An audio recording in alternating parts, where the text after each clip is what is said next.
Hey, welcome back to our channel. In this video, let me show you how to add muted words on X.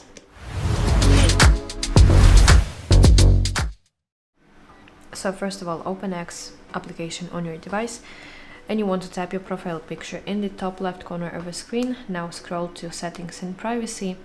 As you can see, your settings are divided into different sections. You want to go to privacy and safety section.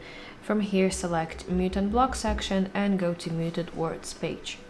Now press add button in the bottom right corner of the screen. And finally, in this field, you can enter what phrase, username, or even hashtag that you want to mute. So let's add something.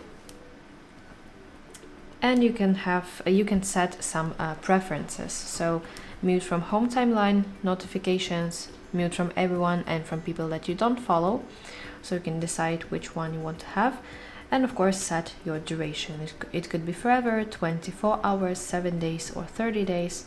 And finally, when you're ready, you have to tap save button in the top right corner of the screen. And every single muted word that you add will appear in this muted words page. So that's it. Thank you for watching. If you found this video helpful, please like it and subscribe to our channel to see more content like this.